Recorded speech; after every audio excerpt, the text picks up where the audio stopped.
Hello again, all. Dr. JC here, week 8.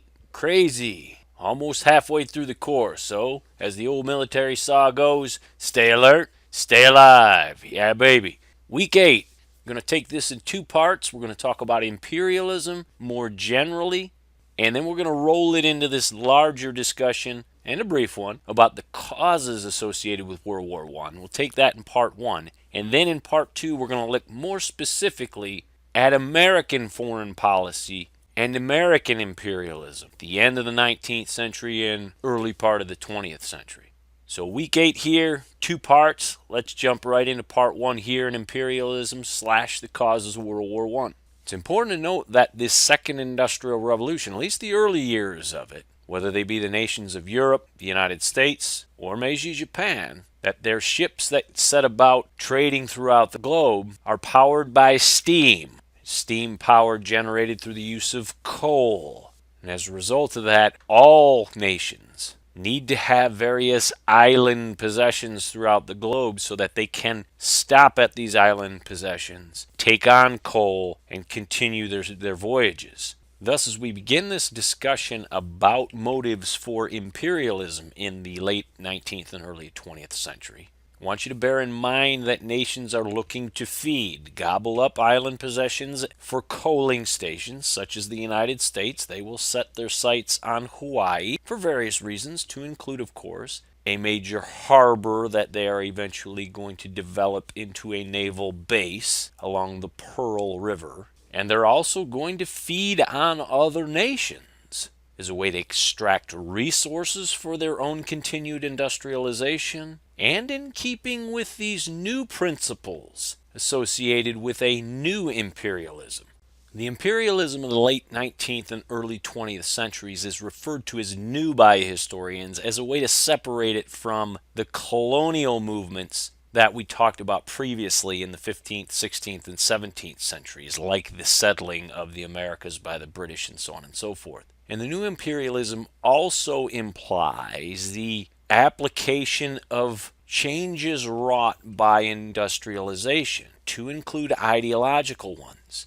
Of the new motives listed here as it relates to imperialism, I want to focus specifically on the second point. This isn't to downplay the others, because one could argue some of the others are every bit as important. But as it relates to the changes in ideology, and in relation to the isms we've discussed here recently, I wanted to talk about point 2 and social Darwinism. Just as we will talk briefly in this part about Way's nationalism, Johann Gottfried Herder's version of nationalism is going to be taken in a more militant direction. Darwinism as well, survival of the fittest, will also be applied a little bit more aggressively by leaders from various nations to intimate that there are certain nations and perhaps certain peoples that are better than others, that should feed on others, that were created to be above others. You can see where we're going with this, right? And understand, this wasn't just a rationale for certain leaders or nations to behave improperly, so to speak. No, this was an actual belief. And if you really do think you're better than someone else, that it was your mission, your manifested destiny, that God or nature's God had put you here to make the world better, and if God or nature's God has ordered things with you at the top, then all others need to fall in line beneath you, do they not?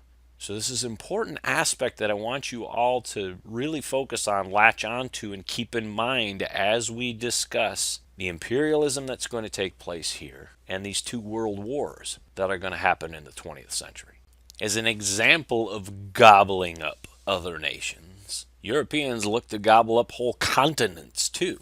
And while they may not have been strong enough to penetrate the center of the African continent during the age of the slave trade, by the end of the 1800s and early 1900s, their industrialization and mechanization, their weaponry, far outstripped anything that could be seen in most parts of Africa, and therefore they could push whoever they wanted around the map.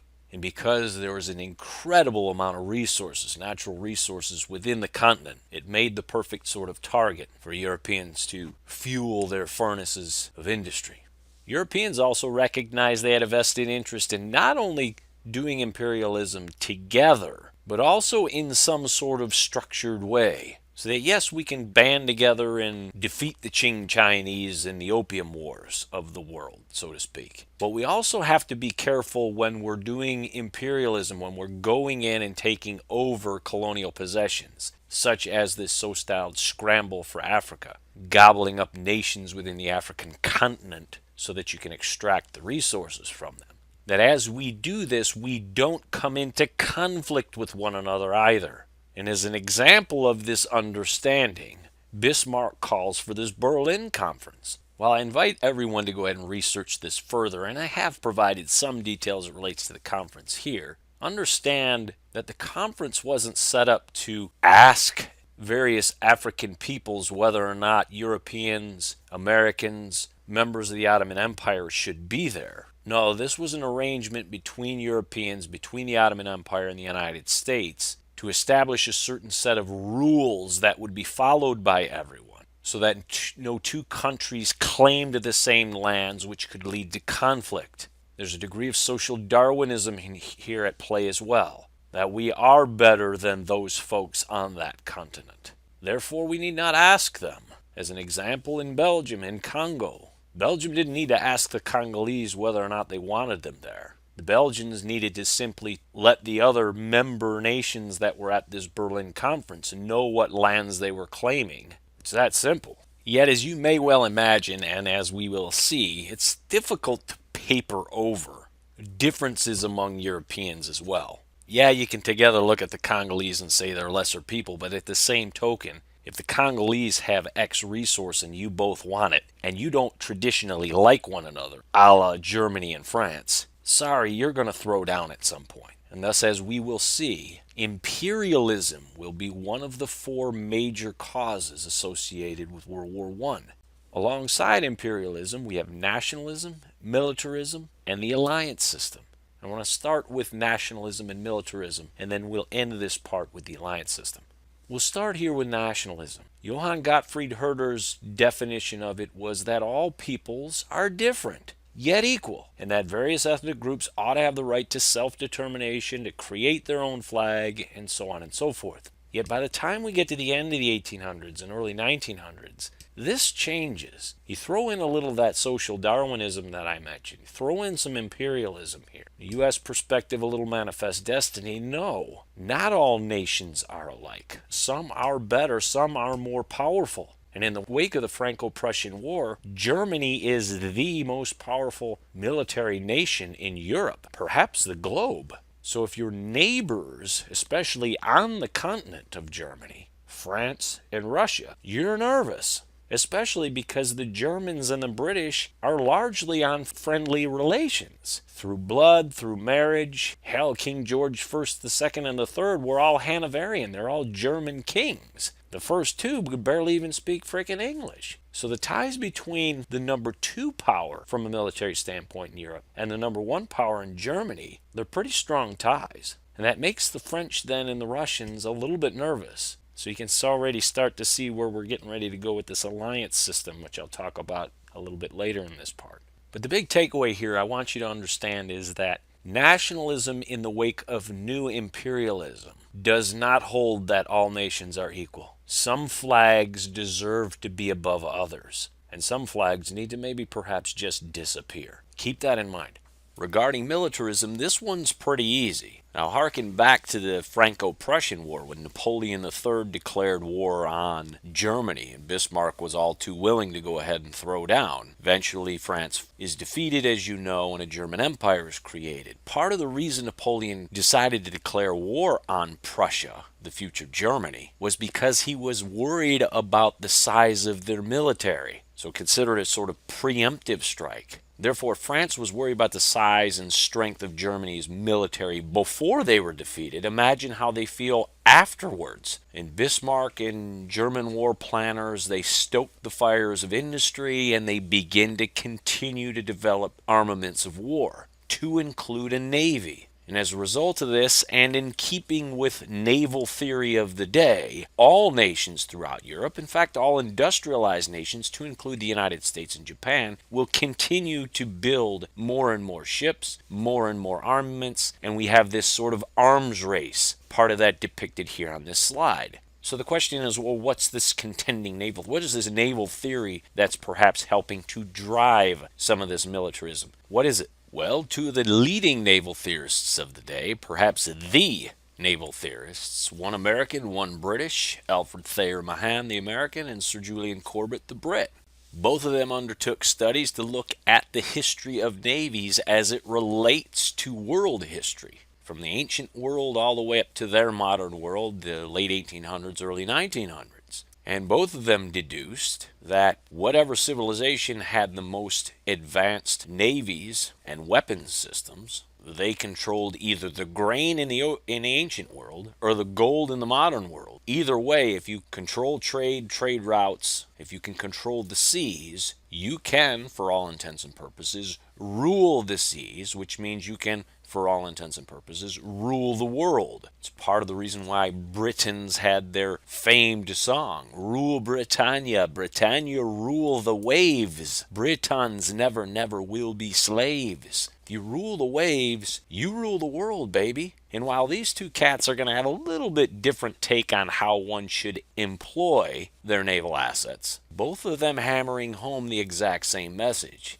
Have a big bad navy, and you're a big bad dude. Mind you, think about the timing here. This is prior to lighter than air flight. That's going to come just in the wake of this. So as we get lighter than air flight, there are going to be some air war theorists that say, not so fast, my naval friends. But at least at this point, end of the 1800s, early 1900s, naval theory ruled the day, and it did help drive militarism. Therefore, to return to this map, you can see the outright, in some cases, explosion of governmental appropriations or dollars appropriated to the development of weaponry and weapons systems. And you can see the disparity in the numbers here. And for those nations in Europe that don't have the ability to spend as much, well, maybe you need to look for some friends. We'll go to the alliance system next. As can be seen on this slide here, and if you start in the upper left-hand corner and work counterclockwise around, according to the chronology, you can see several handshakes being made here. Different nations looking to partner up for different reasons. And as we'll see in weeks ahead as we transition into the World War I period, the coming of the war and the fighting of the war itself, that all nations in Europe are going to be plotting. As an example of some of this plotting, almost immediately after the demise of France in the Franco-Prussian War, they looked to the Russians for some support. Through back-channel negotiations, they try to cut some deals with the Russians. The idea being, if we can put Germany in the middle of the two of us, perhaps that will mitigate against any sort of German designs attacking either one of us, because if they did, they're going to have to fight a two-front war and divide their forces. Germany naturally has their spies. They know the negotiations and talks that are going on behind the scenes, so they go ahead and partner up with the Austro-Hungarians. You can see where this is going, right? And we'll talk about this more in future lectures. Just understand the alliance system and different European nations partnering up with one another. This is an ongoing event at the same time we see imperialism, nationalism, and militarism all rearing their various heads. And then taken together, these four, as depicted here on this slide, are the generally agreed upon causes of World War I. And we will be discussing these more in weeks ahead. For now, in this part, Dr. JC out. We'll do a little transition into part 2 of Lecture 8 here and focus more specifically on what the United States is doing. So we see you in part 2 next.